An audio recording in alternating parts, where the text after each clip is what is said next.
Baik, saudara sekalian, kita sama-sama membuka di dalam Keluaran 20 ayat 17 dan kita bisa membacakan bersama-sama khususnya untuk saudara sekalian dimanapun engkau berada. Keluaran 20 ayat 17. Jangan mengingini rumah sesamamu, jangan mengingini istrinya, atau hambanya laki-laki, atau hambanya perempuan, atau lembunya, atau keledainya, atau apapun yang dipunyai sesamamu. Oke, lalu kedua, mari kita buka di dalam 1 Raja-Raja. Di dalam 1 Raja-Raja, pasal yang ke-21. 1 Raja-Raja 21. 1 Raja-Raja 21, ayat 1 sampai ayat yang ke-16. Dan saya minta untuk kita semua bisa melihatnya, ayat 1 sampai ayat 16. Saya akan membacakan untuk sekalian. Sesudah itu terjadilah hal yang berikut, Nabot orang Yisrael mempunyai kebun anggur di Yisrael, di samping istana Ahab, Raja Samaria. Berkatalah Ahab kepada Nabot, berikanlah kepadaku kebun anggurmu itu, supaya ku jadikan kebun sayur, sebab letaknya dekat rumahku. Aku akan memberikan kepadamu kebun anggur yang lebih baik daripada itu sebagai gantinya, atau jikalau engkau lebih suka, aku akan membayar harganya kepadamu dengan uang. Jawab Nabot kepada Ahab, kiranya Tuhan menghindarkan aku daripada memberi milik pusaka nenek moyangku kepadamu. Lalu masuklah Ahab ke dalam istananya dengan kesal hati dan gusar, karena perkataan yang dikatakan Nabot orang Yisrael itu kepadanya. Tidak akan kuberikan kepadamu milik pusaka nenek moyangku. Maka berbaringlah ia di tempat tidurnya dan menelungkupkan mukanya dan tidak mau makan. Lalu datanglah Isabel istrinya dan berkata kepadanya, apa sebabnya hatimu kesal sehingga engkau tidak makan? Lalu jawabnya kepadanya, sebab aku telah berkata kepada Nabot orang Yisrael itu, berikanlah kepadaku kebun anggurmu dengan bayaran uang, atau jika engkau lebih suka, aku akan memberikan kebun anggur kepadamu sebagai gantinya. Tapi sautnya, tidak akan kuberikan kepadamu kebun anggur itu. Kata Isabel istrinya kepadanya, bukankah engkau sekarang yang memegang kuasa raja atas Israel? Bangunlah, makanlah, dan biarlah hatimu gembira. Aku akan memberikan kepadamu kebun anggur Nabot orang Yisrael itu. Kemudian ia menulis surat atas nama Ahab dan memeteraikan dengan meterai raja, lalu mengirimkan surat itu kepada tua-tua dan pemuka-pemuka yang diam sekota dengan Nabot. Dalam surat itu dituliskan demikian, maklumlah kuasa dan suruhlah Nabot duduk paling depan di antara rakyat. Suruh jugalah 2 orang dursila duduk menghadapinya, dan mereka harus naik saksi terhadap dia, dengan mengatakan engkau telah mengutuk Allah dan Raja. Setelah itu bawalah dia keluar dan lempari dia dengan batu sampai mati. Orang-orang sekotanya, yakni tua-tua dan pemuka-pemuka yang diam di kotanya, melakukan seperti yang diperintahkan Isabel kepada mereka, seperti yang tertulis dalam surat yang dikirimkan kepada mereka. Mereka memaklumkan kuasa dan menyuruh Nabot duduk paling depan di antara rakyat. Kemudian datanglah 2 orang, yakni orang dursila itu, lalu menghadap Nabot. Orang-orang dursila itu naik saksi terhadap Nabot di depan rakyat, katanya, Nabot telah mengutuk Allah dan Raja. Setelah itu mereka membawa dia keluar kota, lalu melempari dia dengan batu sampai mati. Setelah itu mereka menyuruh orang dan kepada Isabel dan mengatakan, Nabot telah dilempari sampai mati. Segera sesudah Isabel mendengar bahwa Nabot telah dilempari sampai mati, berkatalah Isabel kepada Ahab, bangunlah, ambillah kebun anggur Nabot orang Israel itu menjadi milikmu. Karena Nabot yang menolak memberikannya kepadamu dengan bayaran uang sudah tidak hidup lagi, dia sudah mati.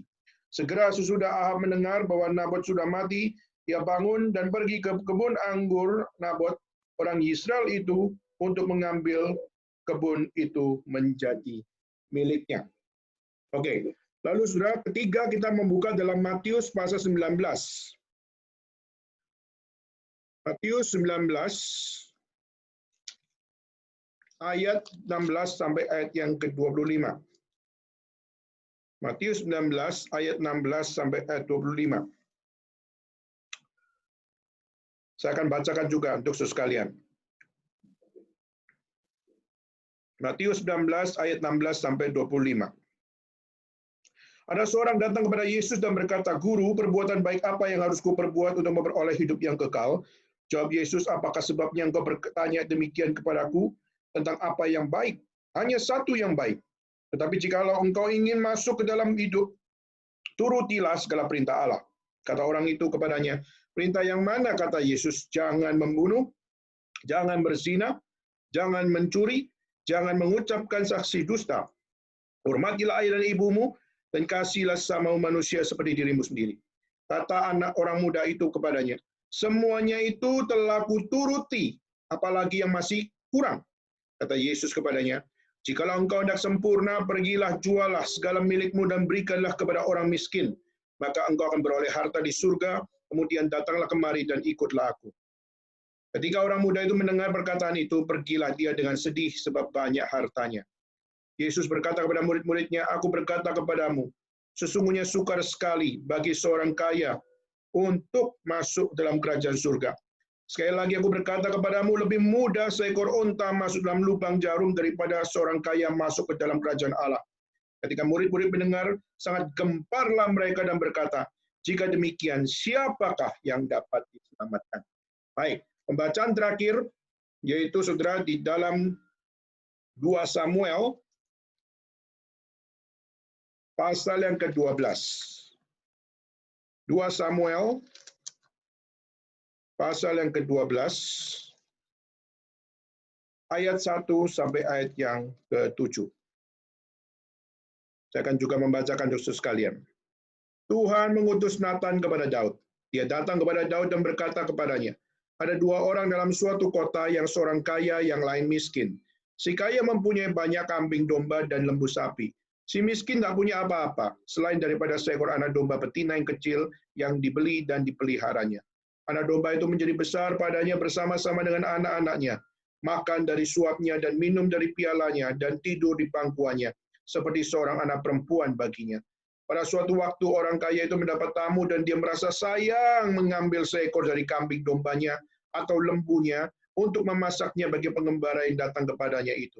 Jadi dia mengambil anak domba betina kepunyaan si miskin itu dan memasaknya bagi orang yang datang kepadanya itu. Lalu Daud menjadi sangat marah karena orang itu, dan ia berkata kepada Nathan, demi Tuhan yang hidup, orang yang melakukan itu harus dihukum mati. Dan anak domba betina itu harus dibayar gantinya 4 kali lipat, karena ia telah melakukan hal itu dan oleh karena ia tidak kenal belas kasihan. Kemudian berkatalah Nathan kepada Daud, engkaulah orang itu. Beginilah firman Tuhan Allah Israel. Akulah yang mengurapi engkau menjadi raja atas Israel, dan akulah yang melepaskan engkau dari tangan Saul. Demikian pembacaan firman Tuhan. Mari kita, sebelum kita akan masuk dalam sesi kita pada hari ini, mari kita tunduk kepala kita bersama-sama berdoa. Bapa dalam surga, kami baru saja membaca beberapa bagian di dalam kitab suci. Mohon Tuhan yang berbelas kasihan memimpin kami. Biarlah setiap kami dapat dengan hikmat bijaksana dapat menelaah setiap kebenaran firman Tuhan. Biarkan kami dapat dipimpin oleh firman. Setiap pembacaan Alkitab yang kami baca, yang cukup panjang, biarlah bukan membuat kami bosan, tapi justru membuat kami perlu untuk belajar bagaimana kami menelaah setiap kebenaran-Mu, dan kami sungguh-sungguh dapat menjalankan setiap apa yang Tuhan ajarkan di dalam kehidupan kami. Mohon pimpinan Tuhan bekerja di dalam kami semua. Biarlah Roh-Mu yang kudus membukakan akan apa yang sepatutnya menjadi dasar di dalam setiap kami melihat segala sesuatu. Dan biarlah segala kemuliaan kembali kepadamu ya Tuhan, dan biarlah Engkau sendiri yang bertakhta dalam setiap pembahasan ini, untuk kami merenungkan dan kami menelaah untuk hidup di dalam Engkau. Terima kasih ya Tuhan, kami bersyukur, berterima kasih. Menyerahkan setiap kami semua dalam tangan Tuhan. Di dalam nama Yesus Kristus, kami bersama-sama berdoa, kami bersyukur kepada Tuhan. Amin. Saudara, sesi yang kedua kita bersama-sama akan membahas tentang ketamakan. Saudara, apa arti ketamakan? Apa yang menjadi kehidupan bagi orang-orang yang tamak? Dan bagaimana kita belajar untuk keluar dari setiap jerat ketamakan, khususnya dalam kehidupan kita sebagai manusia yang sudah jatuh di dalam dosa. Saudara, kita tahu bahwa ketamakan adalah sesuatu yang sangat berbahaya di dalam hidup kita. Kenapa, saudara? Karena firman Tuhan memberikan warning. Maka di saat firman Tuhan memberikan warning terhadap satu hal, maka itu adalah satu hal yang harus kita yakini, bahwa itu tidak boleh sembarangan kita hidupi. Maka waktu ketamakan menjadi satu perihal di mana Tuhan concern untuk bagaimana kita belajar untuk meninggalkan ketamakan. Maka di situ kita harus menaruh fokus untuk bagaimana hidup kita tidak boleh hidup di dalam ketamakan tersebut. Maka saudara, ini menjadi satu hal yang perlu kita gumulkan bersama. Bagaimana kita dapat memiliki akan sense of discernment, di mana kita bisa memilah yang mana ketamakan, yang mana adalah sesuatu hal kita memang harus mendapatkan, dan bagaimana kita memiliki hikmat bijaksana di dalam menjalankan seluruhnya. Saudara, baru-baru ini khususnya di era pandemik ini, kita melihat bagaimana masyarakat khususnya di seluruh dunia bergumul dengan apa arti ketamakan. Saudara, sebuah artikel dari John Hopkins Carey Business School di Amerika. Ada satu komentar khususnya membicarakan tentang satu hal, yaitu apa, saudara? Yaitu bicara tentang panic buying, yaitu bicara tentang pembelian yang berlebihan karena kepanikan. Saudara, kalau kita melihat di next slide, kita melihat bagaimana orang di Amerika, mereka mengumpulkan banyak sekali tisu, mereka beli begitu banyak keadaan untuk barang-barang sehari-hari untuk mereka pakai dalam kehidupan mereka. Tetapi kita melihat panic buying yang terjadi, yaitu apa? Mereka melakukannya dengan membeli akan satu item dengan begitu banyaknya. Dan itu juga terjadi di Jakarta, terjadi juga di Indonesia. Waktu kita melihat di dalam bulan 2, bulan 3, kita melihat krisis masker terjadi. Waktu saya pertama kali beli masker di bulan 2, saya bisa beli masker 50 biji dengan 39.000. Tetapi hanya dalam 1 bulan saja kita melihat sudah tidak ada lagi masker yang bisa dibeli. Dan kalaupun bisa membeli masker, harganya adalah di atas 200.000. Dan saudara, akhirnya kita melihat panic buying terjadi. Dan kita melihat bagaimana barang-barang yang seharusnya menjadi kebutuhan sehari-hari menjadi sesuatu yang langka. Dan karena menjadi sesuatu yang langka, maka sudah harga dipermainkan oleh begitu banyak bisnismen yang tidak tahu malu. Saudara, waktu kita melihat panic buying terjadi, sebuah artikel dari John Hopkins, Carey dari Business School, seorang bernama Eric Helser, seorang asisten profesor di sana, dia mencoba untuk memberikan komentar. Panic buying adalah sebuah behavior, adalah sebuah kebiasaan manusia. Pertanyaannya, kebiasaan manusia di dalam melakukan panic buying itu adalah sesuatu yang bisa ditolerir atau sesuatu yang tidak bisa ditolerir. Panic buying adalah sesuatu yang masih bisa kita mengerti secara positif, atau panic buying kita mengerti semuanya itu adalah di dalam tindakan negatif manusia. Saudara, maka behavior macam apa di dalam panic buying tersebut? Maka saudara, apakah itu sesuatu yang common sense, di mana semuanya bisa melihat secara positif, atau itulah sebuah self-protective, adalah suatu hal seorang membela diri untuk bagaimana supaya tidak kekurangan, maka mereka melakukan akan satu hal, penimbunan barang atau penimbunan kebutuhan, supaya apa? Supaya mereka terpenuhi tanpa peduli orang lain terpenuhi atau tidak. Maka saudara, Eric Helser sangat menarik menunjukkan satu hal. Di saat manusia panic buying dan melakukan penimbunan barang, entah itu hand sanitizer, atau apakah itu adalah masker, atau itu adalah tisu, dan sebagainya, saudara. Apakah itu ada sesuatu tindakan yang diperbolehkan? Saudara, banyak pro and kontra muncul, khususnya membicarakan tentang kondisi seperti ini. Tapi menarik adalah, saudara, Eric Helser mengatakan akan satu hal, yaitu apa? Waktu kita melihat behavior macam apa, waktu kita melihat orang-orang melakukan panic buying dengan membeli barang-barang yang berlebihan dan menimbun setiap apa yang mereka lakukan untuk kebutuhan mereka sendiri. itu adalah bagi Erik Helser itu adalah tindakan yang alamiah. Itu adalah tindakan yang natural. Kenapa? Karena tikus juga melakukan itu. Karena burung juga melakukan itu. Binatang melakukan itu. Karena binatang juga untuk supaya bisa mengumpulkan makanan di musim panas, maka binatang pun melakukan apa yang namanya penimbunan makanan. Apalagi di 4 musim. Di situ binatang-binatang melakukan akan satu hal, yaitu penimbunan makanan di saat mereka membaca apa yang namanya musimnya, mereka membaca seasonnya, dan akhirnya mereka melakukan apa yang namanya penimbunan. Nah, sudah tikus melakukan itu, burung melakukan itu, binatang-binatang yang lain melakukan itu. Nah, sudah, maka sebenarnya bagi Erik Helser adalah ini sesuatu yang alamiah. Ini adalah sesuatu yang sangat natural. Penimbunan barang itu adalah sesuatu yang sangat natural. Tapi yang menjadi problemnya adalah over purchasing. Yang menjadi problemnya adalah pembelian yang berlebihan. Nah, saudara, pembelian yang berlebihan itu maksudnya apa? Sehingga misalnya satu orang bisa membeli, misalnya beli hand sanitizer, langsung satu kontainer untuk dirinya sendiri, misalnya. Itu jutaan botol hand sanitizer itu adalah untuk dia sendiri.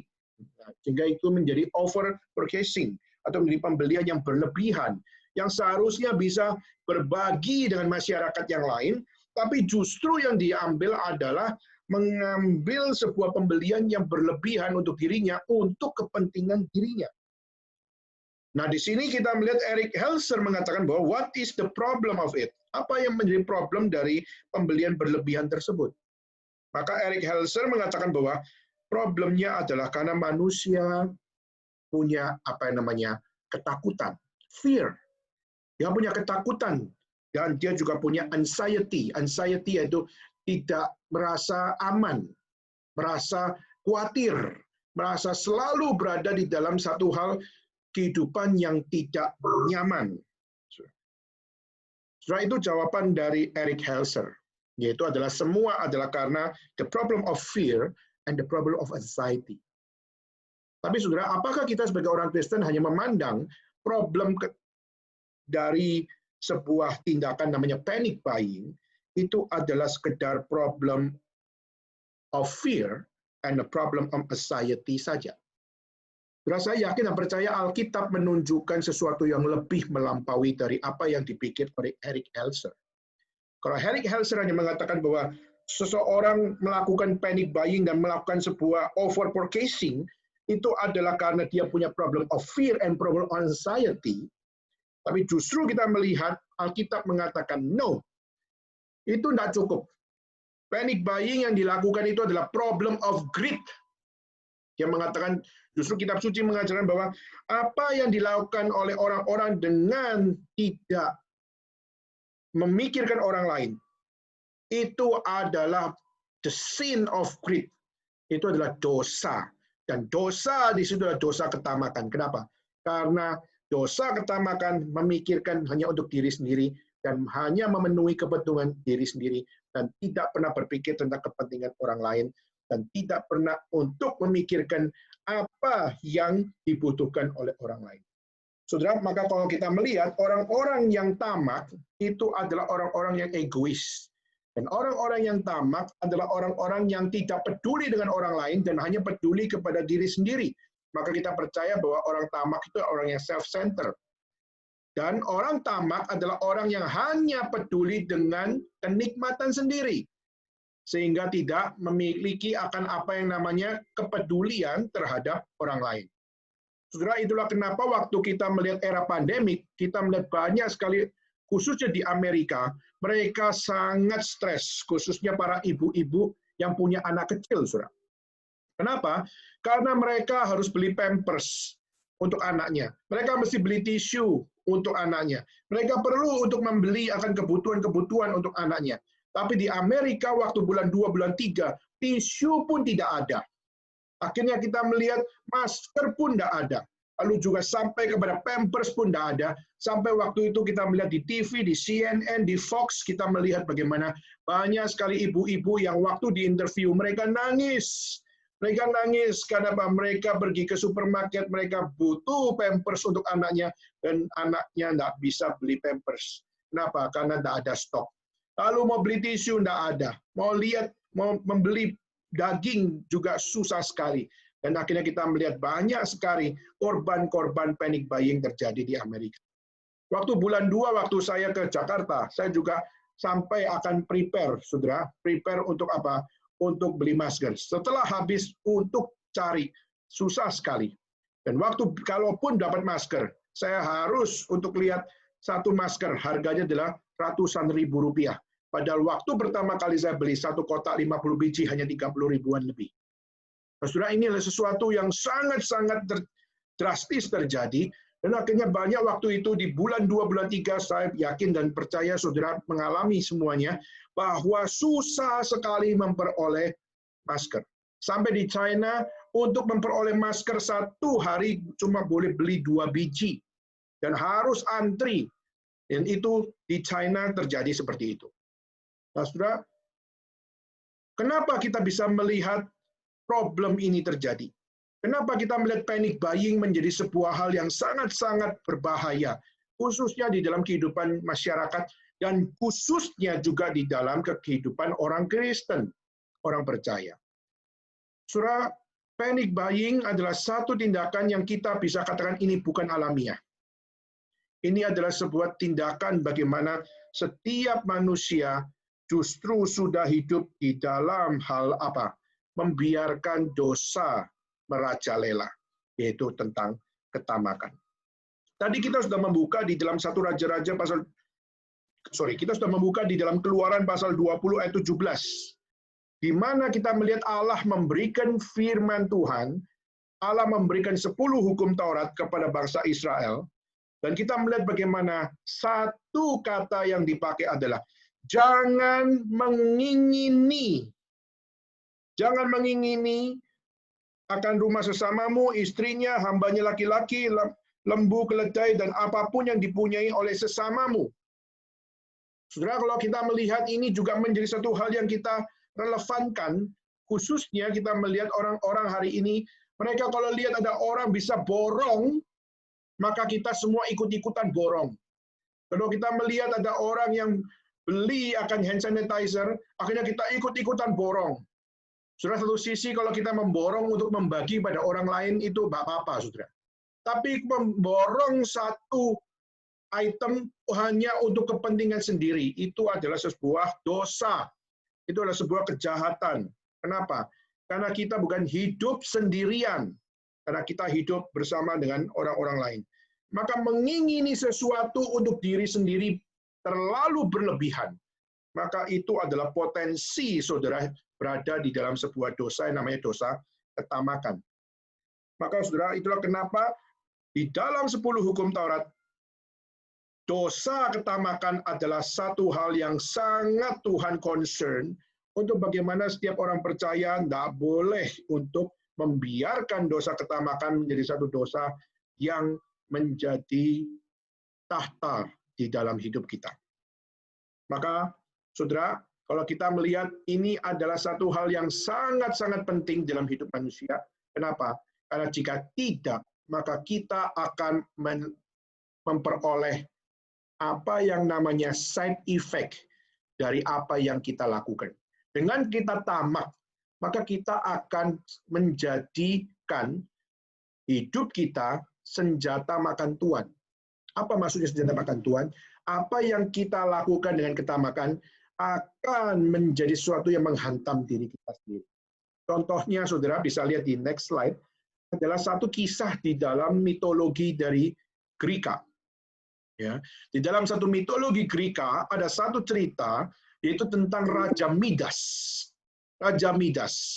Nah, saudara, Raja Midas adalah seorang raja yang sangat-sangat punya wibawa yang luar biasa. Tetapi, saudara, Raja Midas tidak pernah puas. Dia selalu tamak ingin punya kekayaan lebih dan lebih dan lebih. Saudara, ketidakpuasan untuk memperoleh harta, memperoleh akan emas, memperoleh akan yang namanya sebuah materi. Itu menjadi satu greedy dari seorang bernama King Midas. Dan saudara, Raja Midas ini menginginkan segala sesuatu adalah emas. Maka waktu dia bilang, apa yang kau inginkan? Aku ingin emas lebih banyak, lebih banyak, lebih banyak. Maka singkat ceritanya, Raja Midas ini diberikan akan satu hal, di mana apa yang kamu sentuh akan menjadi emas. Dan akhirnya dikenal sebagai The King Midas and the Golden Touch. Yaitu setiap kali dia pegang barang, maka dia akan menjadikan barang yang dia pegang itu emas. Waktu dia pegang pena, maka pena itu jadi emas. Waktu dia pegang akan apa yang namanya misalnya vas, maka vas itu menjadi emas. Waktu dia pegang akan apanya pilar, maka pilar menjadi emas. Maka dia sangat senang melihat kilauan dari emas itu. Tapi tiba-tiba, waktu dia mau makan apel, dia nggak bisa makan. Kenapa? Karena apel yang dia mau makan itu jadi emas. Dan dia sangat menyesal di saat apa? Dia pada saat melihat anak kecil, yaitu anaknya sendiri, anak perempuannya sendiri, yang sangat kangen dengan papanya. Lalu waktu si anak itu berlari dan ingin memeluk papanya, dan berkata, "Papa." Dan saudara, pada saat dia berkata, "Papa," di satu sisi Raja Midas, dia sangat juga sayang dan dia membuka tangannya. Dan akhirnya dia juga sangat merindukan anaknya. Tapi dia lupa bahwa tangannya adalah the golden touch. Dia lupa bahwa tangannya adalah the golden hands. Di mana apa yang dia pegang akan menjadi emas. Dan waktu dia peluk akan anaknya, tiba-tiba anaknya berubah jadi emas. Dan waktu dia berubah jadi emas, Raja Midas langsung menangis, langsung menyesal. Kenapa? Karena dia tidak bisa lagi ketemu dengan anaknya. Karena anaknya sudah berubah jadi emas. Dan di situ dia menyesal seumur hidup. Kenapa? Karena apa yang dia sukai, apa yang dia cinta, tapi waktu menjadi emas, emas tidak selalu menjadi good news bagi manusia. Maka saudara, itulah kenapa Raja Midas menjadi sebuah kisah di dalam Greek mitologi yang mengajarkan kepada manusia, khususnya mengajarkan kepada kita, bahwa problem of greed, yaitu problem tentang ketamakan, itu adalah problem yang sedalam mitologi adalah satu problem yang harus ditakuti. Kenapa? Karena sekali manusia memiliki apa yang namanya ketamakan, maka manusia bisa membunuh dirinya sendiri, membuat sedih dirinya sendiri, dan menghancurkan hidupnya sendiri, senjata makan tuan. Maka saudara, itu adalah satu hal yang kita melihat di dalam Greek mitologi, ada satu kisah yang mengajarkan tentang moralitas seperti ini. Nah, kita akan melihat juga di dalam pemikiran teologi, saudara. Di dalam pemikiran teologi, di slide berikutnya, itu ada pemikiran dari seorang bernama Agustinus. Di mana Agustinus di dalam bukunya The City of God, kita melihat ada satu tulisan yang dia tuliskan bahwa apa? The essential problem for ambition of people adalah corrupted by greed and sensuality. Seseorang manusia, ambisi manusia, itu bisa menjadi sesuatu yang problem di saat ambisi manusia terkorupsi oleh apa yang namanya ketamakan dan sensualitas, yaitu tentang satu hal, yaitu kenikmatan sendiri, kenikmatan secara fisikal. Dan ambisi seseorang yang dipenuhi dengan apa yang namanya ketamakan, itu adalah satu dosa ketamakan. Kenapa? Karena dia tamak untuk kemuliaan diri. Greed for glory. Nah, saudara, Agustinus adalah seorang Kristen. Dia kita bisa katakan dia adalah seorang reform, saudara. Meskipun dia menjadi bapak gereja juga bagi orang Katolik, tetapi setiap konsepnya adalah sejalan dengan reform teologi, bahwa apa? Setiap manusia kenapa bisa jatuh di dalam dosa? Karena dia ingin jadi seperti Allah. Karena manusia mau jadi seperti Allah, dia punya greed for glory. Dia punya ketamakan untuk menjadi seperti Allah. Dan ketamakan inilah yang menjadi problem di dalam ambisi manusia. Nah, pertanyaannya adalah kalau saudara dan saya adalah manusia yang berdosa juga, seperti Adam, seperti Hawa, dan kita juga adalah manusia yang sama kualitasnya di saat Adam dan Hawa terkorupsi dengan apa yang namanya keinginan dan juga ketamakan. Bukankah ambisi kita bisa terkorupsi di dalam dasar yang sama? Apakah bukan berarti kita juga punya potensi untuk menghidupi ketamakan di dalam kehidupan kita semua? Saudara, saya juga akan kutip satu kata-kata penting dari Saudi Arabia. Ya, coba next slide. Ada satu seperti pepatah kuno, khususnya dari culture dari Arab, saudara, yang menceritakan tentang satu hal, yaitu waktu ada setetes madu bisa membuat semut bukan hanya sekedar mencicipi, tapi juga bisa masuk ke dalam madu itu dan menikmati semua madu tersebut. Pada saat semut itu masuk dengan kakinya yang dimulai dengan kakinya yang lengket, lalu mulai tenggelam dan akhirnya mati di dalam madu itu. Dan sehingga menikmati itu sesuatu yang indah, tapi menikmati juga bisa membuat semut itu tenggelam dan mati. Nah, sudah ajaran dari Arabian saying ini adalah siapa menikmati madu, tapi tanpa mencemburkan dirinya, maka dia tetap akan menikmati. Dia akan tetap akan hidup di dalam kenikmatan. Tapi siapa yang menceburkan diri demi madu tersebut, maka dia pasti binasa. Nah, saudara, kita melihat banyak hikmat-hikmat bijaksana dari berbagai macam budaya bicara tentang apa yang namanya ketamakan.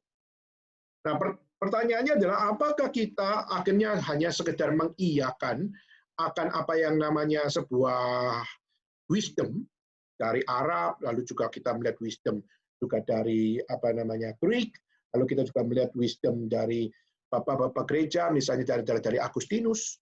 Lalu apakah dengan kita melihat semuanya itu, dan kita cukup menghidupi wisdom-wisdom tersebut? Saya percaya, saudara, kita punya akan sumber yang bukan sekedar wisdom, tapi kita melihat kita butuh apa yang namanya firman Tuhan.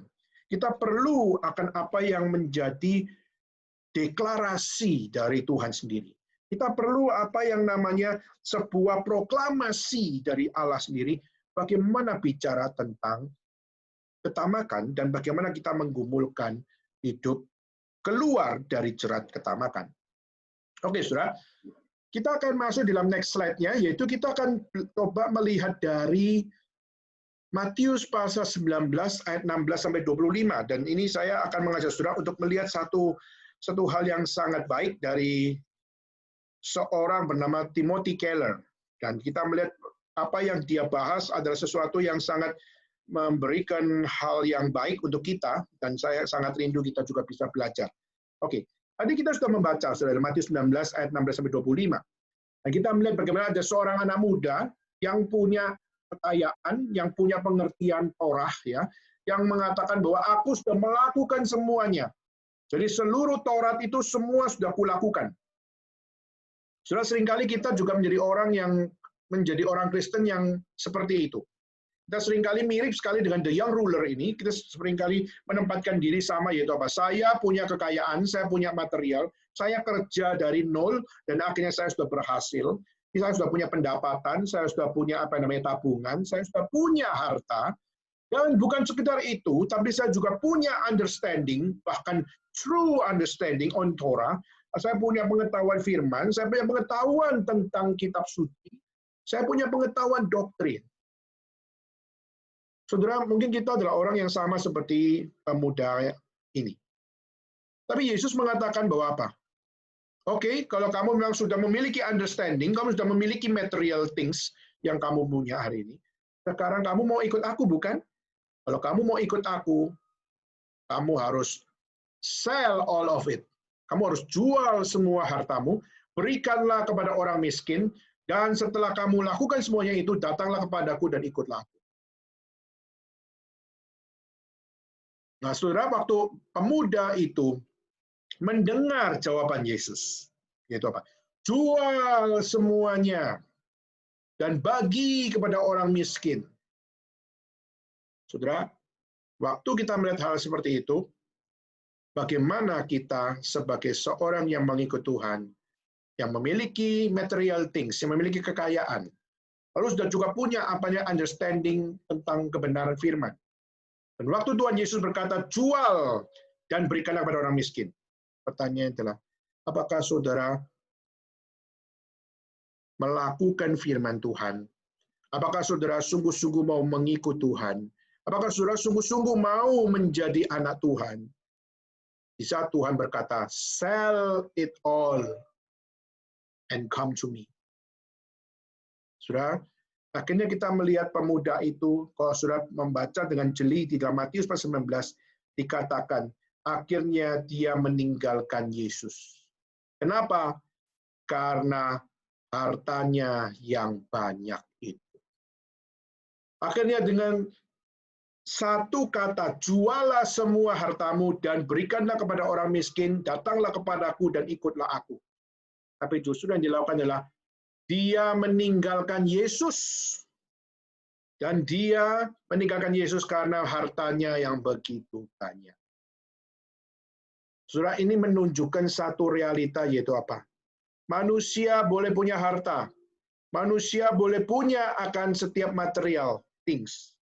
Tapi saudara, waktu kita melihat firman Tuhan, yang justru adalah sesuatu yang sepatutnya kita ikuti, dan kita tidak mau melepaskan apa yang namanya material things itu, maka saudara bertentangan dengan firman Tuhan. Kenapa? Kalau saudara membaca di dalam perjanjian baru, saudara akan menemukan bahwa manusia tidak bisa berdiri di dua perahu. Tuhan atau mamon, Tuhan atau uang, itu harus menjadi satu hal yang kita clear.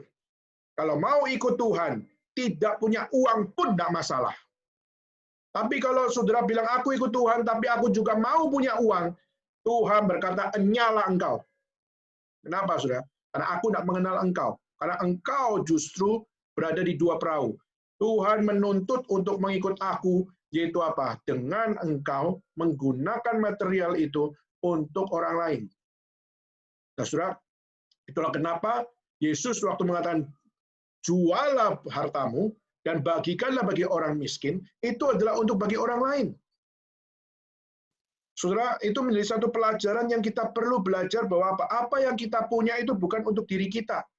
Tapi apa yang kita punya itu adalah di dalam waktunya Tuhan, itu harus rela dibagikan bagi orang lain. Saya ada satu kali, saudara, saya waktu itu di pelayanan di Chungkok, dan waktu itu saya ada di Xiamen.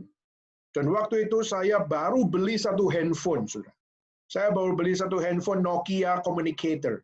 Dan waktu saya beli akan Nokia Communicator itu, saya sangat senang sekali, saya sangat sayang sama Nokia Communicator itu. Kenapa? Karena saya sudah nabung. Dan saya mau beli itu dengan uang yang tidak murah. Karena saya suka teknologinya, saya suka bisa di flip sana, flip sini. Dan sudah saya sangat menyukai itu. Tapi ada satu kali, teman kita di Xiamen berkata, Pak Kodan, uang sewanya nggak cukup untuk apartemen, untuk pakai untuk gereja. Waktu itu saya dengar di situ, berapa kas kita nggak sampai uangnya. Maka kita kurang berapa uangnya? Uangnya waktu itu kalau nggak salah kurang 3.000 RMB atau 4.000 renminbi, saya lupa. Dan saudara, waktu itu saya mikir, aduh, dapat uang dari mana? Waktu itu kita baru rintis akan persekutuan yang ada di Xiamen itu. Dan kita belum punya banyak uang. Dan waktu itu kita masih punya persembahan yang cukup lumayan. Tapi waktu di bulan itu, justru tidak ada uang yang cukup untuk pembiayaan. Waktu itu saya sangat stres. Sebagai seorang hamba Tuhan yang muda sekali waktu itu, saya sangat stres. Kenapa? Karena saya mau belajar untuk apa? Kita belajar tidak apa-apa minta kepada pusat. Apa-apa tidak minta kepada akan hamba Tuhan senior. Kita perlu berjuang dari nol, kita kalau susah kita harus hadapi sendiri. Itu namanya satu pelajaran yaitu fighting spirit. Fighting spirit yaitu berjuang, belajar untuk berjuang, belajar untuk tidak minta-minta, tapi apa? Percaya Tuhan akan siapkan. Ya, saudara, waktu itu saya berusaha untuk bagaimana untuk mempelajari tentang fighting spirit di dalam kehidupan saya. Saya coba untuk merenungkan gimana ya Tuhan, kita kurang uang. Berapa hari lagi kita harus bayar? 3 hari lagi kita harus bayar.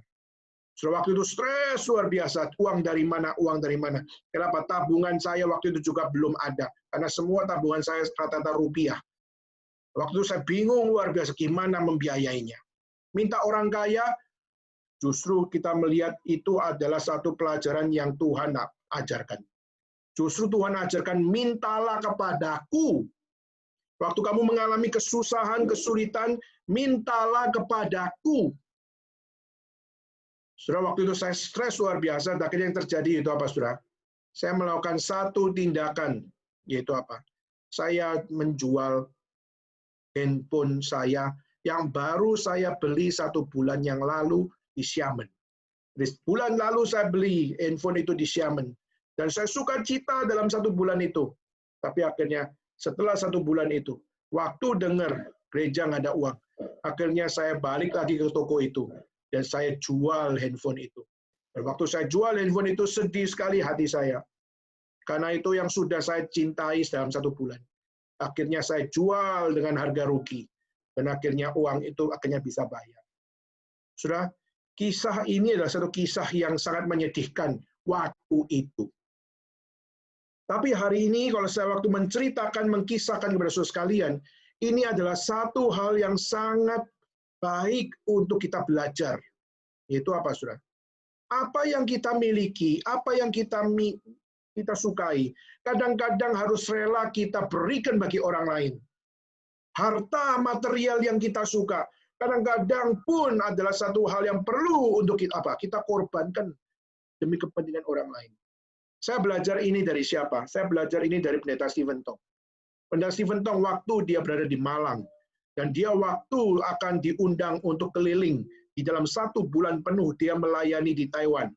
Waktu itu dia sangat sukacita. Tapi dia nggak dikirimin uang untuk beli tiket. Dia nggak dikirimin uang untuk bagaimana untuk perjalanan ke Taiwan. Dan saudara, waktu itu di tahun 70-an, saudara, kita lihat bagaimana uang itu susah sekali untuk didapatkan. Dan akhirnya apa yang terjadi, saudara? Dia menjual jam kesayangannya. Dan waktu dia jual jam kesayangannya, dan akhirnya waktu jam kesayangannya itu dijual, akhirnya dapat uang, lalu beli tiket untuk pergi ke Taiwan. Saudara, ini juga itu menjadi pelajaran buat saya untuk melihat yaitu apa. Kadang-kadang kita harus rela untuk melepaskan. Kita harus rela untuk melepaskan harta yang kita anggap adalah sesuatu yang bernilai. Kenapa? Karena harta itu cuma titipan Tuhan. Harta bukan sesuatu yang harus ada. Tapi harta adalah titipan Tuhan yang sewaktu-waktu Tuhan mau pakai, kita harus rela lepaskan itu. Maka saudara, segala sesuatu yang bersifat titipan, kita harus rela melepaskan. Contoh juga di mana konsep titipan juga ada pada apa? Konsep titipan juga ada pada keluarga. Misalnya, papa dan mama kita, orang tua kita, waktu dia menikah, dia punya anak, dan membesarkan kita sampai besar. Dan saudara, waktu membesarkan anak itu, mereka harus tahu bahwa anak yang mereka besarkan adalah titipan Tuhan. Dan sewaktu-waktu Tuhan mau pakai anak ini meninggalkan orang tua, itu adalah satu hal di mana orang tua harus siap. Kenapa? Karena anak itu bukan milik orang tua secara 100%. Kenapa? Karena yang berhak berkata, akulah pemilik dari seluruh anak-anak, itu adalah Tuhan Allah.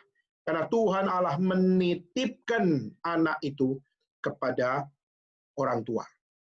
Itulah kenapa anak-anak disuruh diajarkan untuk apa? Jangan ada padamu Allah lain di hadapanku. Tapi juga di satu sisi yang lain juga harus belajar menghormati orang tua. Tapi pertanyaannya, apakah menghormati orang tua lebih tinggi daripada menghormati Tuhan Allah? Tidak. Tetap anak-anak harus menghormati Allah lebih daripada menghormati orang tua. Kenapa? Karena konsep titipan. Jadi, saudara, harta juga sama. Harta itu bukan apa yang menjamin hidup saudara di dalam hidup dalam dunia ini. Kenapa? Karena harta cuma titipan. Dan bisa berpindah tangan di dalam apa yang direncanakan oleh Tuhan Allah. Nah, kita kembali kepada bagian yang kita bahas tadi. Waktu pemuda itu, dia memiliki seluruh hartanya, dia punya pengertian tentang firman Tuhan. Tapi waktu Yesus berkata, jual semuanya itu, bagikan kepada orang miskin, datanglah kepadaku dan ikutlah aku. Dan kita melihat akhirnya pemuda itu dengan sangat sedih, dia meninggalkan Yesus karena terlalu banyak hartanya. Pertanyaannya adalah, bagaimana kita belajar di dalam pemahaman ini? Nah, Timothy Keller, dia memiliki 2 poin dalam hal ini. Pertama yaitu adalah, coba lihat, waktu pemuda ini meninggalkan akan Tuhan Yesus dengan sangat sedih karena hartanya terlalu banyak. Bukankah itu menunjukkan dia tidak mengerti konsep harta dengan benar? Bukankah berarti dia juga tidak mengerti tentang arti Torah atau arti Taurat atau arti firman Tuhan? Kenapa? Bukankah Taurat itu adalah nomor 1? Bukankah Taurat itu adalah firman Tuhan? Dan Tuhan berkata, misalnya di dalam poin pertama berkata adalah, jangan ada padamu Allah lain di hadapanku. Tapi justru waktu kita melihat yang dilakukan pemuda ini adalah meninggalkan Yesus, meninggalkan Tuhan, hanya demi banyaknya harta. Saudara. Maka pemuda ini sudah melanggar Taurat yang pertama. Jangan ada padamu Allah lain di hadapanku, dan dia justru meninggalkan Yesus karena banyaknya harta. Dan itu adalah satu hal, dia sudah mengidolakan hartanya, dan dia sudah jatuh di dalam ketamakan. Kenapa? Karena demi akan harta, pemuda ini meninggalkan Yesus. Kenapa? Tamak terhadap hartanya. Saudara, tamak itu adalah bukan sekedar menginginkan lagi, tapi di saat mengutamakan apa yang tidak utama, itu berarti tamak terhadap apa yang dia suka. Nah, itulah kenapa kita melihat dia melanggar sendiri apa yang dia mengerti. Dia melanggar sendiri apa yang dia imani. Dia melanggar sendiri apa yang dia percaya. Nah, saudara, maka di dalam bagian ini, akhirnya kita melihat bagaimana pemuda ini tidak berhak berkata bahwa aku sudah tahu semua Torah, aku sudah tahu bagaimana isi firman Tuhan, aku sudah tahu. Tetapi pertanyaannya, apakah kamu sudah menghidupi apa yang kamu mengerti? Apakah kamu sudah menghidupi apa yang kamu imani? Apakah kamu sudah melakukan apa yang kau percaya? Maka itulah kenapa, saudara, di dalam pemahaman Alkitab, kita percaya bahwa no one can do Torah without Christ. Maksudnya apa, saudara? Tidak ada seorang pun bisa melakukan Taurat. Kenapa? Semua manusia jatuh dalam dosa, maka manusia tidak ada yang sempurna. Maka satu-satunya yang sempurna adalah Kristus. Karena Kristus adalah Allah yang menjadi manusia. Dan Kristus adalah yang sempurna. Maka tidak ada seorang pun yang bisa melakukan Taurat dengan sempurna, kecuali kita di dalam Kristus. Nah, kalau pemuda ini mau menjual semua hartanya, lalu membagikan kepada orang miskin, dan waktu dia datang kepada Kristus dan mengikut Kristus, saudara, disitulah kita melihat pemuda ini dapat melakukan Torah karena Kristus. Maka tanpa Kristus kita tidak mungkin bisa menjalankan Taurat. Kenapa? Karena kita satu level dengan pemuda itu. Karena kita adalah satu kondisi dengan pemuda-pemuda itu. Pemuda itu, yaitu apa? Yaitu kita adalah orang-orang yang berdosa yang tidak sempurna. Maka ketidaksempurnaan kita ini membuat kita tidak bisa menghidupi Taurat. Maka, saudara, ini sangat berbahaya dalam hidup kita. Kenapa? Karena kita sewaktu-waktu bisa menjadi orang yang tamak tanpa kita sadar di dalam kehidupan kita. Sampai Tuhan memberikan sebuah statement yang menggelisahkan kita, barulah kita tahu, rupanya saya nggak Kristen-Kristen banget ya. Oh, rupanya saya ini nggak reform-reform banget ya. Oh, rupanya saya ini nggak percaya Tuhan loh. Oh, rupanya saya lebih cinta harta saya daripada cinta kepada Tuhan. Nah, saudara, kedua yaitu, kenapa pemuda itu nggak menjual?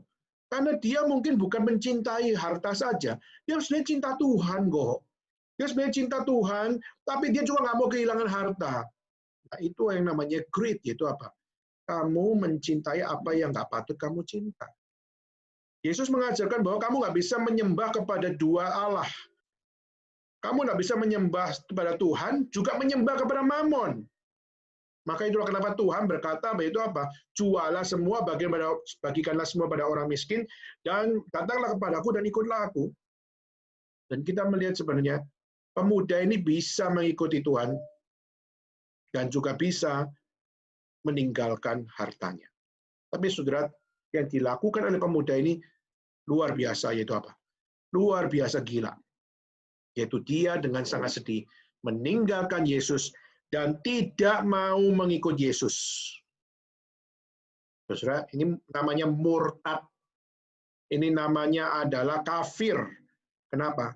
Karena tidak lagi mau mengikut Tuhan lagi. Tinggalkan Tuhan dan mengikuti diri sendiri. Saudara, terlalu banyak orang-orang Kristen yang macam ini.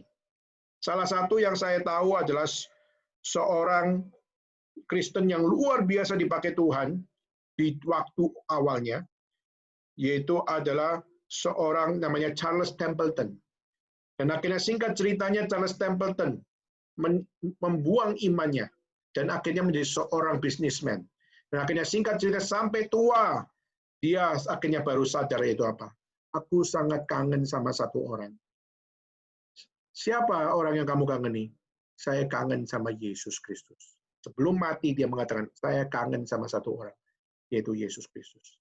Kalau gitu selama ini siapa yang kau sukai? Sudah, kita percaya yang dia sukai adalah harta, bisnisnya, dan segalanya. Sudah, kadang-kadang kita perlu bertanya, apakah kita tidak boleh bisnis? Sudah, Tuhan mengiyakan untuk apa? Saudara berbisnis. Tapi bisnis bukan untuk membangun kerajaan. Bisnis bukan untuk membuat saudara meninggalkan Tuhan. Justru bisnis membuat saudara untuk percaya kepada Tuhan. Dan kalaupun bisnismu akhirnya harus untuk diberikan kepada orang lain, atau saudara mungkin harus kehilangan bisnismu itu sendiri, saudara tidak perlu untuk merasa sedih. Kenapa? Karena Tuhan memang punya timing untuk saudara sekalian.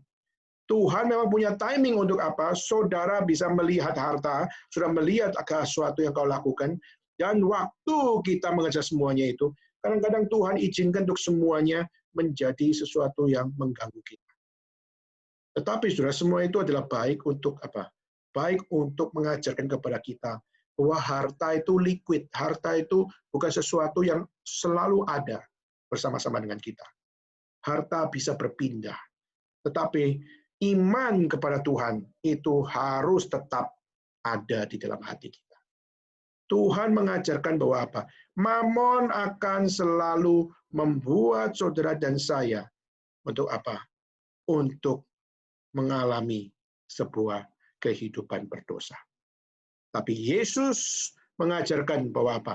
Mengikut Tuhan sesusah apapun, sesulit apapun, tapi waktu kita mengikut Tuhan senantiasa, engkau justru bebas dari dosa. Mana yang lebih penting? Hidup terus di dalam dosa atau hidup bebas dari dosa? Maka saudara sendiri yang harus gumulkan di dalam hidup saudara. Ya, maka saudara, maka ketamakan sesuatu yang berbahaya luar biasa. Pertanyaannya adalah, why greedy so deadly. Kenapa ketamakan itu begitu menakutkan? Kenapa ketamakan itu sesuatu yang bisa mengundang maut, Saudara? Coba kita lihat di dalam next slide, Saudara. Saya akan mengutip dari seorang teolog dari Duke University, seorang bernama Stanley Hauerwas. Nah, Saudara, dia adalah seorang yang sebenarnya kalau kita melihat ada hal-hal yang kita bisa terima dalam pemikirannya dia, ada yang kita nggak bisa terima dalam pemikirannya dia. Khususnya kenapa? Karena banyak pemikiran-pemikiran dia yang juga mengajarkan kepada kita untuk bagaimana kita terbuka terhadap apa yang namanya relativism. Ya, itu nanti kita akan bicara di dalam bagian yang lain. Tapi di dalam bagian ini saya setuju untuk mengajak saudara untuk melihat poin dia. Why greedy? Sorry, bukan greedily ya. Why greedy so deadly? Kenapa ketamakan itu sesuatu yang menakutkan, bahkan mengundang maut, saudara? Nah, dia mengatakan, because it kills the possibility of a proper human relationship to the Creator. Karena itu membunuh posibilitas bagi manusia berelasi dengan penciptanya. Kenapa? Karena pencipta dengan ciptaan itu punya relasi yang sebenarnya nggak perlu bertentangan, nggak perlu untuk bertolak belakang. Karena pencipta dengan ciptaan itu adalah sesuatu yang connect sebenarnya. Maka nggak seharusnya ada yang namanya greedy, nggak seharusnya terjadi apa yang namanya ketamakan. Tapi justru kita melihat apa yang terjadi di dalam kisah Alkitab, di dalam Kejadian pasal 3, kita melihat bagaimana manusia kenapa kok bisa berdosa. Surat kalau lihat secara jeli, kenapa manusia bisa berdosa? Ya pasti kita bisa salahkan pertama adalah setan, saudara, karena setan yang menghasut ya. Kita percaya setan menghasut dan mengatakan bahwa apa? Kamu makan aja buah itu, maka kamu akan terbuka matamu dan kamu akan menjadi seperti Allah. Dan saudara, dan memang kita melihat yang terjadi yaitu apa? Yes, yaitu menjadi seperti Allah. Yaitu bahwa dia bisa melihat segala sesuatu dan dia menjadi seorang yang tahu bahwa dirinya telanjang, dan akhirnya juga dia bisa menjadi seorang yang juga melihat bahwa apa?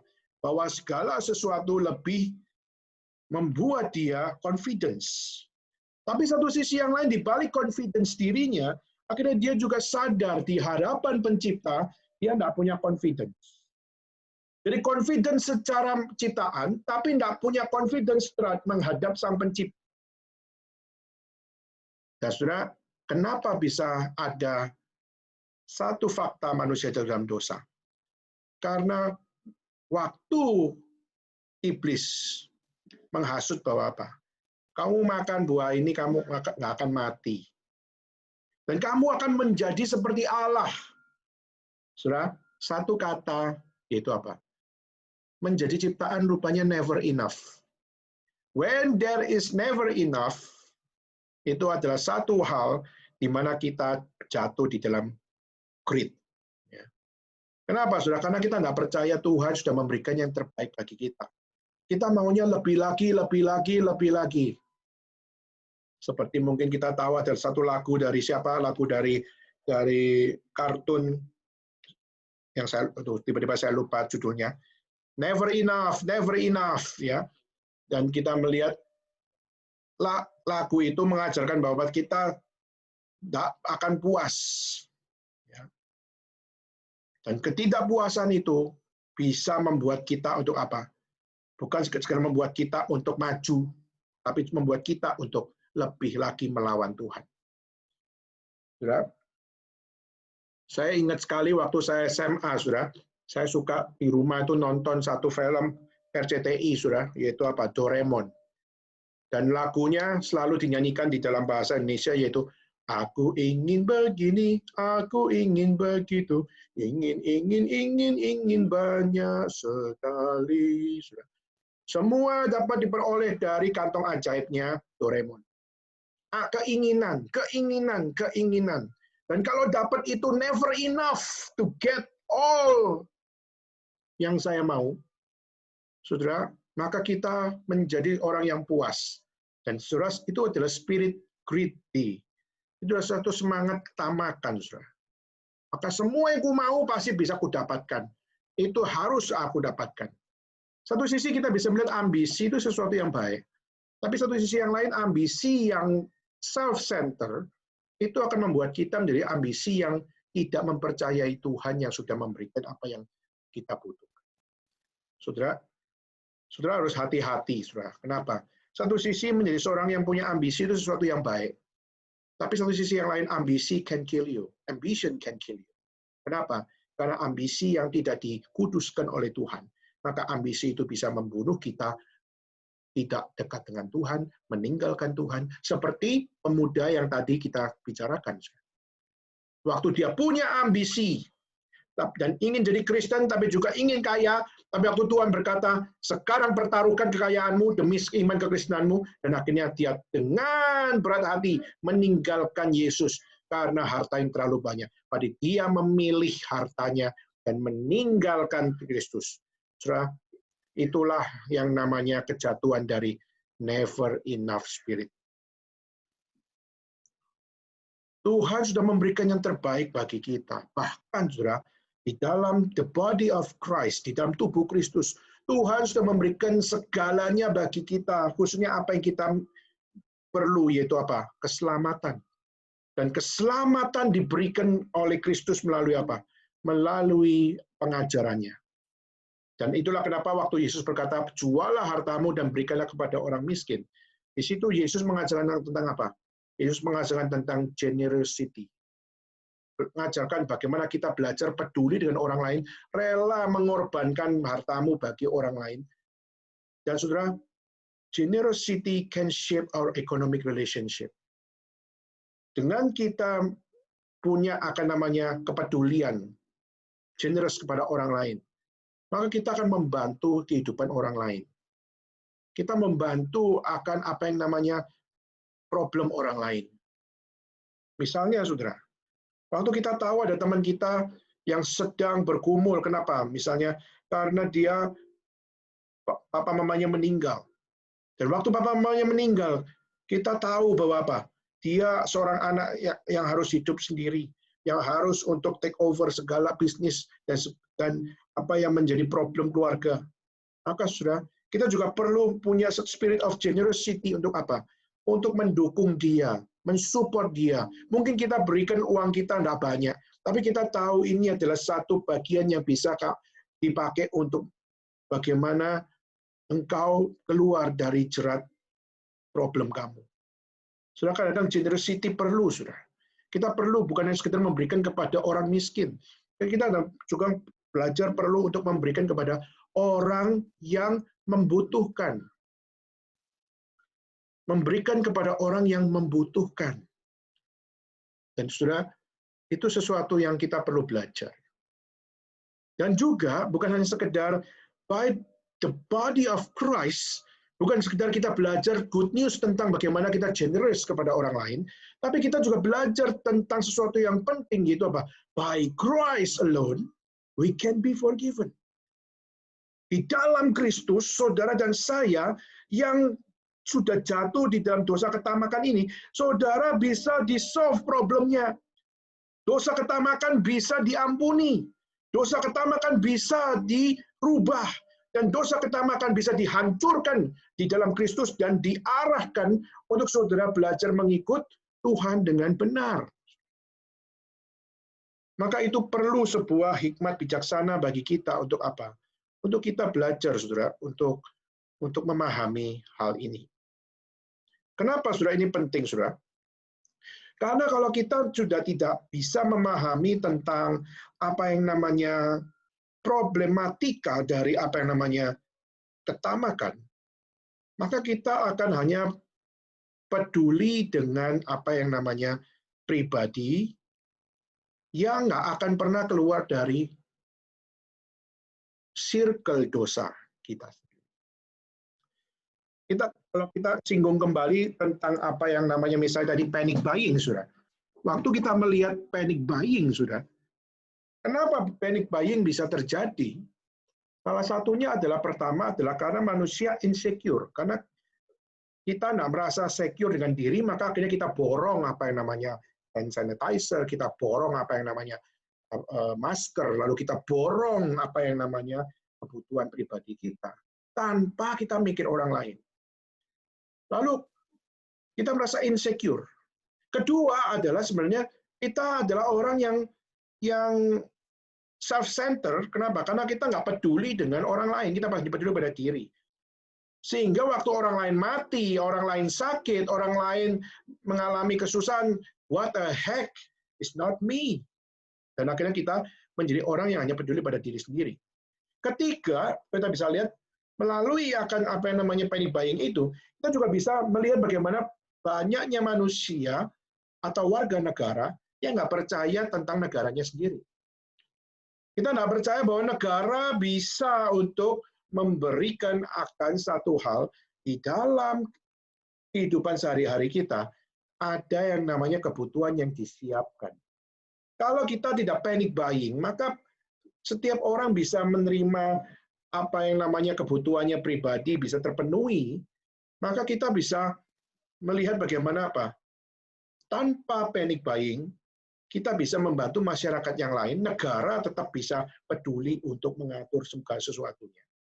Sehingga tidak perlu ada yang namanya penderitaan-penderitaan yang karena kelangkaan dari barang-barang tersebut. Maka banyak orang memikirkan bahwa ini adalah karena apa? Orang nggak percaya dengan negara. Nggak percaya dengan negaranya sendiri, sehingga waktu melakukan panic buying, mereka justru men-solve problem diri, tapi nggak mau peduli dengan solve problem terhadap komunitas atau masyarakat yang lain. Tapi yang lebih parah lagi adalah, kenapa dengan melakukan panic buying? Karena mereka nggak percaya Tuhan akan bisa memberikan apa yang menjadi kebutuhan mereka hari demi hari. Padahal kalau kita melihat di dalam kitab suci, Tuhan mengajarkan untuk apa? Tuhan mengajarkan kita itu hidup bukan dengan menimbun. Bedanya binatang sama kita adalah kita punya apa yang namanya akal budi untuk bisa memikirkan orang lain. Kalau binatang hanya peduli pada dirinya sendiri dan menimbun untuk dirinya sendiri, dia memang karena binatang, ya. Tapi kita manusia yang dicipta segambar dengan Allah, dan kita bukan sekedar mencari segala sesuatu itu dengan insting, tapi kita justru mencari segala sesuatu juga dengan akal budi. Kita juga bisa memikirkan orang lain, kita juga bisa memikirkan akan masa depan dan sebagainya, sehingga kita tidak sepatutnya untuk melakukan panic buying. Maka apa yang terjadi dalam panic buying itu, banyak sekali yang mengajarkan kepada kita bahwa mereka sebenarnya tidak percaya sama Tuhan yang berjanji akan apa? Memberikan kecukupan di dalam keseharian orang percaya. Orang percaya justru dijanjiin apa? Berikan kami makanan kami secukupnya. Kehidupan secukupnya. Tuhan tidak menjanjikan banyak, Tuhan menjanjikan cukup. Cukup adalah satu hal yang diajarkan oleh Tuhan. Maka bukan menjadi orang yang more and more and more, dan akhirnya menjadi orang yang sangat-sangat gila dengan harta dan sebagainya. Saudara, ini menjadi satu spirit yang perlu ada pada diri kita, khususnya para pemuda, untuk apa? Saudara boleh berambisi untuk berbisnis, saudara boleh berambisi untuk menjadi scholar, saudara boleh berambisi untuk menjadi seorang pendidik, saudara boleh berambisi untuk menjadi seorang lawyer maupun menjadi apapun, saudara boleh berambisi. Boleh nggak menabung uang untuk menjadi kaya? Boleh, saudara. Tetapi pertanyaannya adalah kita harus punya akan satu sense untuk apa? Punya akan apa yang namanya standar, saudara. Standarnya adalah harta boleh dicari, tapi bukan berarti harta menjadi Tuhan kita. Dan waktu harta ini sudah cukup, saudara, kita harus belajar untuk tidak ambisius. Untuk apa? More and more and more and more. So, kenapa, saudara? Karena Tuhan tidak akan pernah memberkati orang yang sudah punya kelimpahan, yang berlimpah. Saudara, kita bilang, Ayub orang yang kaya, tapi Tuhan pun pernah hancurkan bisnisnya dia. Tuhan juga hancurkan kekayaan dia. Siapa yang namanya? Abraham. Dia juga kaya.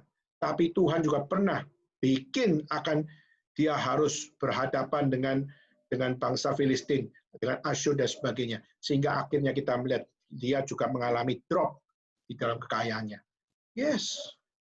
Saudara, maka kita jangan berpikir bahwa kita akan selama-lamanya kaya. Tidak ada orang selama-lamanya kaya.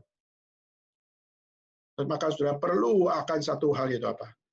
Yaitu satu kesadaran. Waktu kita bisa memperoleh sesuatu di dalam ambisi kita. Waktu sudah cukup. Saudara, jangan more and more and more. Saudara, di dalam tayangan banyak sekali acara-acara di YouTube yang sangat-sangat kita mendidik. Misalnya Raffi Ahmad, sudah punya mobil banyak. Lalu mengatakan apa? Saya nggak boleh dikalahkan sama orang lain. Kalau orang lain punya mobil lebih banyak dari saya nggak boleh dikalahkan. Maka saya akan tunjukkan saya sultan. Saya akan tunjukkan saya lebih sultan daripada sultan. Saudara, itu spirit greedy itu. Itu spirit ketamakan, saudara. Dan akhirnya dia permainkan seluruh kehidupannya dengan menunjukkan I am sultan. Saudara, dan kita melihat dunia milenial juga begitu. Saudara, kalau lihat di YouTube ada perbicaraan antara pendeta Gilbert Lumoindong dengan Boy Williams. Juga sama, Boy Williams bilang, saya seringkali nggak tahu apa yang namanya cukup. Saya hanya tahu pokoknya saya mau more and more and more and more. Ya, saudara, dan biasa. Apa dia jujur sekali mengatakan saya maunya more and more and more and more. Tapi kalau kita mau back to the Bible, kitab suci justru mengajarkan apa? Cukup. Belajar mencukupi hidup, bukan hidup berlimpahan, tapi hidup cukup. Nah, standar cukup itu apa, saudara? Standar cukup adalah di saat kita tidak menjadi budak dari harta kita. Maka itu adalah sesuatu yang masih cukup, masih baik. Tapi waktu kita sudah mulai untuk diperbudak oleh harta kita, stop. Jangan kejar lagi. Jangan ambisius lagi. Kenapa? Karena kau teruskan, maka ambisimu akan membunuh dirimu. Saudara, maka why greedy so deadly? Because greedy can kill us. Karena ketamakan bisa membunuh kita. Ketika segala sesuatu never enough, saudara bisa jatuh. Dan bukan sekedar jatuh saja, saudara bisa hidup di luar Kristus. Dan bukan cuma sekedar di luar Kristus. Saudara, di luar Kristus tidak ada pengampunan di dalam hidup saudara. Terakhir, saudara, kita akan tutup di dalam pembahasan yang terakhir. Coba lihat di next slide. Nah, kita melihat di dalam 2 Samuel 12, 1-7. Nah, kita tadi sudah dengar, kita sudah baca tadi bagiannya, yaitu adalah the story of David and Nathan. Kita melihat bagaimana kisah antara Raja Daud dengan Nabi Nathan. Dan kita tahu kisah dari Daud dan Nabi Nathan, yaitu apa? Waktu Daud mengingini Batsheba. Waktu dia melihat Batsheba, dia mencintai Batsheba, lalu dia mengagumi tubuh dari Batsheba. Kenapa? Karena Daud ngintip Batsheba mandi, saudara. Nah, kita melihat ini adalah satu hal, waktu dia mengintip seorang perempuan mandi, saudara, dan dia mengingini perempuan itu, dan saudara mengingini di luar apa yang sepatutnya. Itu adalah sebuah ketamakan. Jadi dia sudah tahu siapakah Batsheba itu. Oh, dia adalah istri Uria. Ya. Batsheba adalah istri dari Jenderal Uria. Sudah punya istri, sudah punya suami. Tapi Daud bilang, aku menginginkan Batsheba. Saudara, menurut saudara, bukankah Daud adalah orang yang seharusnya dekat dengan Tuhan? Bukankah Daud seharusnya adalah orang yang tahu tentang firman Tuhan? Bukankah Daud seharusnya tahu tentang Taurat Tuhan? Saudara, Musa memberikan 10 perintah. Dan tadi kita sudah baca di dalam poin yang Keluaran 20 ayat 17. Itu jangan mengingini rumah sesamamu. Jangan mengingini istrinya. Jangan mengingini hambanya laki-laki atau perempuan. Jangan mengingini lembu, keledai, dan apapun yang dipunyai sesamamu, tidak boleh mengingini. Nah, Daud tahu Bathsheba itu adalah istri dari Jenderal Uria. Tapi Daud tahu apa yang dilakukan? Wah, lihai. Daud menyuruh Uria untuk pergi ke medan perang, di garis paling depan. Dan disuruh mati di medan perang. Dan mati, maka Bathsheba menjadi janda. Dan waktu Bathsheba menjadi janda, karena ketamakan dirinya, akhirnya Bathsheba diambil jadi istri. Saudara, ini adalah satu pemikiran lihai luar biasa seorang raja yang percaya pada Tuhan. Ini adalah dosa yang lihai luar biasa dari seorang percaya. Kalau kita bikin lebih kontemporer, yaitu apa? Orang Kristen baca kitab suci, percaya sama Tuhan, tapi juga bisa melakukan apa yang menjadi ketamakan, mengambil istri orang. Kalau kita pakai istilah. Dengan membunuh suaminya, lalu mengambil istri yang dia sukai itu. Saudara, ini adalah kisah ketamakan. Nah, saudara, dan bagian ini saya ajak kita untuk serius untuk melihatnya itu apa? Kita melihat Nathan akhirnya memberikan warning kepada Raja Daud dengan cerita. Dan ceritanya kita sudah dengar tadi, yaitu apa? Di sana ada satu orang kaya punya lembu, punya sapi, punya domba. Dan waktu itu dia dapat tamu. Tapi waktu dia dapat tamu tersebut, dia tidak rela untuk memberikan lembunya, tidak rela memberikan kambing dombanya, malah dia lihat orang miskin yang punya satu doang, punya satu kambing, yang dibelinya dari nol, dan akhirnya bisa besar, dan akhirnya bisa menjadi tambun, dan akhirnya dilakukan yaitu apa? Orang kaya ini ambil dengan paksa akan kambing dari siapa yang namanya orang miskin itu, lalu disuguhkan kepada tamunya.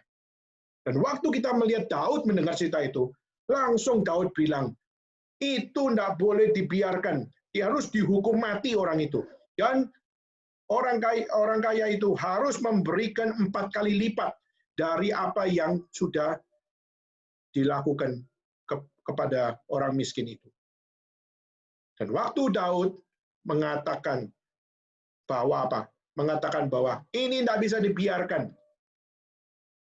Bunuh, hukum mati. Dan juga terakhir, yaitu apa? Yaitu ganti 4 kali lipat. Saudara, Nathan langsung dengan cepat mengatakan apa? You are that man. You are the greedy man. Saudara, kamulah yang patut dibunuh itu. Dan kamulah yang harus membalas 4 kali lipat itu. Saudara, you are that man. Orang Kristen lalu menerima kata, kamulah orang tamak itu. Kamulah yang pantas dibunuh. Dan kamulah yang pantas untuk harus memberikan ganti rugi 4 kali lipat. Saudara, bagian ini saya mengajak saudara untuk melihat kita butuh satu kebutuhan. Kita butuh apa, saudara? We need thy warning. Kita perlu diingatkan oleh Tuhan. We need thy word. Kita perlu untuk mendengar firman Tuhan. Kenapa? Because we are that man. We are the greedy man.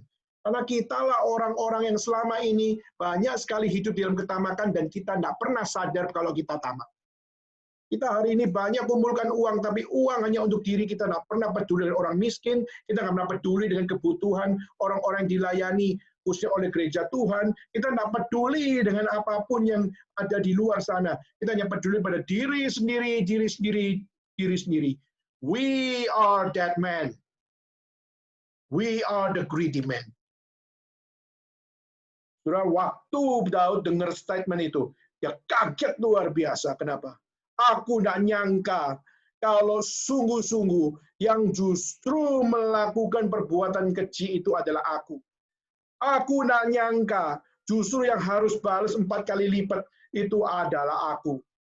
Selama ini dosa yang dilakukan, dia menganggap saya sudah merasa secure. Kenapa? Orang nggak tahu dosaku. Saudara, hari ini kita punya dosa masing-masing. Saudara menyimpan dosa masing-masing. Kita anggap orang nggak tahu dosamu. Tetapi suatu saat nanti, saudara akan melihat firman Tuhan di saat menunjukkan kepada kita dosa kita di dalam waktunya, saudara akan tahu bahwa waktu firman Tuhan menegur engkau perlu mengambil langkah pasti. Untuk apa, saudara? Daud waktu ditegur seperti itu, Daud bertobat. Nah, pertanyaannya, kalau hari ini dosamu ditegur oleh Tuhan, hari ini firman Tuhan menggelisahkan kamu, maka pertanyaannya, apa langkah berikutnya? Are you repent? Apakah engkau bertobat seperti Daud? Atau kita seperti pemuda yang kaya tadi, dengan sangat sedih meninggalkan Yesus karena terlalu kayanya dia. Saudara, dua jalan, bertobat atau kedua, meninggalkan Tuhan. Bagaimana dengan saudara dan saya? Maka saudara, melalui kisah-kisah ini, kita perlu melihat ketamakan adalah problematika yang kita perlu minta Tuhan, tegur saya. Tegur saya, supaya saya bisa bertobat. Supaya saya tidak jatuh dalam dosa yang lebih dan lebih lagi. Tapi saya bisa menjadi seorang yang sungguh-sungguh. Mengikut Tuhan, dengan takut akan Tuhan. Dan hidup di dalam firman yang senantiasa menuntun kita. Saudara, maka pembahasan kita sampai di sini. Kiranya Tuhan berbicara, menegur kita semua. Supaya kita senantiasa berjalan di dalam jalan yang benar dalam Tuhan. Amin. Mari kita sama-sama mengambil sikap berdoa. Dan saya minta Monica Guangzhou untuk bisa berdoa untuk kita semua. Monica Lauda. Ya, untuk berdoa untuk kita semua. Ya, mari teman-teman kita berdoa. Bapa kami yang ada dalam sorga Tuhan, terima kasih karena Engkau masih memberikan kami kesempatan untuk mendengar firman-Mu pada malam hari ini Tuhan. Kalau hari ini kami diajarkan tentang ketamakan Tuhan, kiranya Engkau tetap memberikan kami hal-hal yang baik Tuhan di dalam hidup ini Tuhan. Engkau memberikan anugerah-Mu di dalam hidup kami. Ini semua hanya karena anugerah-Mu saja Tuhan. Kalau kami disadarkan Tuhan bahwa ketamakan itu adalah hal yang buruk Tuhan, itu semua karena anugerah-Mu juga ya Tuhan. Kalau kami telah mendengarkan firman-Mu pada hari ini, kami sadar Tuhan bahwa ketamakan itu adalah hal yang tidak baik Tuhan. Kiranya Kau teruskanlah sadarkan kami sehingga kami dapat tahu Tuhan mana yang baik, mana yang buruk Tuhan. Kiranya kami memiliki hati yang mudah sekali puas Tuhan atas apa yang Engkau berikan di dalam hidup kami Tuhan. Dan jangan biarkanlah kami Tuhan jatuh ke dalam ketamakan itu. Terima kasih ya Tuhan, hanya di dalam nama-Mu Tuhan Yesus Kristus kami sudah berdoa dan mengucap syukur. Haleluya, amin. Amin.